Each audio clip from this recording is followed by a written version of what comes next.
The great Sheryl Crow is here, and we are going to have some live music. Sheryl Crow, welcome to KSO and welcome back to San Diego. Oh my gosh, how does anybody work in this town? It's so beautiful. Exactly my point about being here on a Friday. Oh, thank you for coming in. Are you kidding me? I love it that you're wearing your Speedo, though. That's cool. Well, you know what I do? I don't want any tan lines. Not when you're here. Yeah. The song's called Easy. The album comes out in the fall. Now, you didn't bring up your first record. Mm-hmm. Or I should say maybe your smash record, your first debut smash with Tuesday Music Club. Mm-hmm.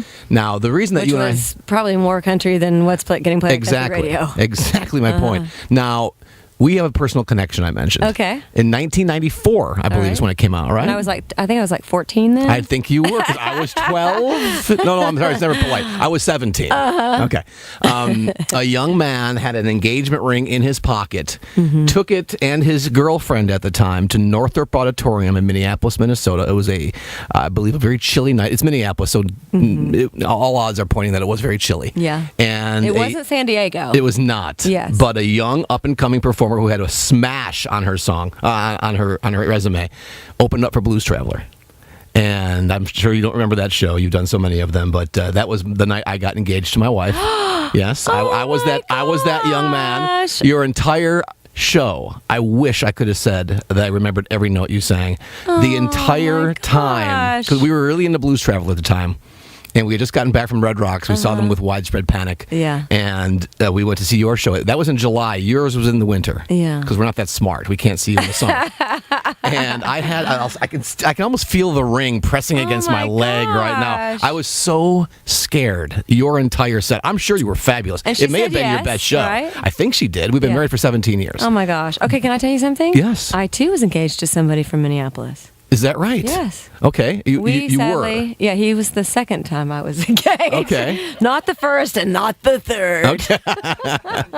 You want to share something special about him, or should we just gloss over that? Let me tell you what, I love you betcha. Sure. Oh, geez, yeah. Nice. I love him. Nice. Oh, Joe. Actually, we're still very, very close friends. He's like family to me, one of my favorite people. Every time I hear a song from that era now, I think of that night. But you were when I told my wife that I would be speaking with you today, we got the scrapbook out and started talking about that night. Awesome. Yeah, it was a crazy cool night. 17 years. Yeah, I know. To me. I mean, really? Then I should say, hell yeah. Right? Right? No, that's awesome. That's fantastic. No, I want you to take this the right way. We love having you here, and I know that country is embracing you because I've heard it. I was so jealous watching all my friends from across America have you, and we're so happy to have you here finally. You are at a point, not an age point or a career point, but you've done so much and done so well that you could have bought Sheryl Crow Island and just hung out and chilled the rest of your life. This is hard work. What you're doing is hard work. Singing, producing, traveling around talking to yahoos like me. One might ask why. After you've done so much and achieved so much? Well, there's a few reasons. I mean, I really love what I do. I love the work that goes into making the music, and all I can tell you is that I had breast cancer 8 years ago. It's changed everything in my life, and I feel like I'm a real joyful person, and I'm super grateful, and I feel like this is the organic way that music used to be done. And when I first started, there was no American Idol. There were no big TV launching opportunities where you could even just go on and play your music, like Dancing with the Stars. And you had to wait forever before you could get an appearance even on Letterman, or back then Saturday Night Live was the biggest format. So what we did is we got in a van and we pulled our U-Haul. We set up our gear. We played for 10 people. We played for 100 people. We eventually played for 1,000 people.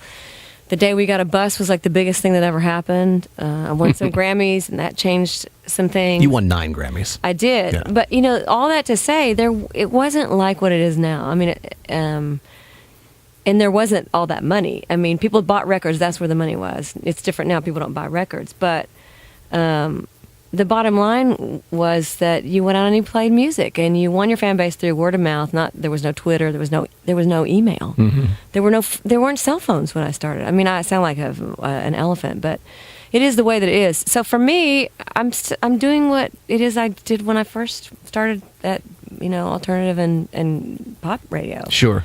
we went to every station, and generally that night we played a gig, and then the next day we rolled into town. We went to the radio stations.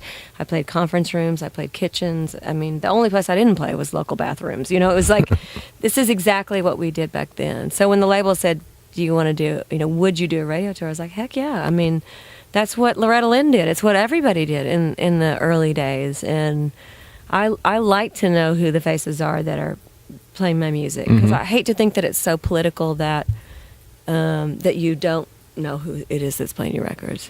There are people that I started out with at AAA, me and Darius and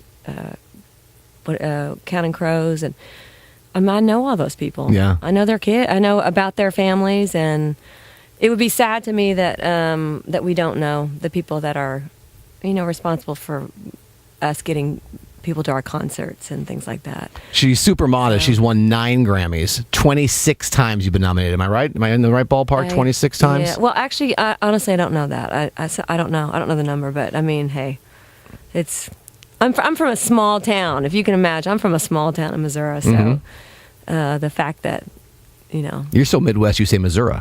Yeah, I'm from Southern Missouri. There you go. I am from the place that brought you proudly David Nail.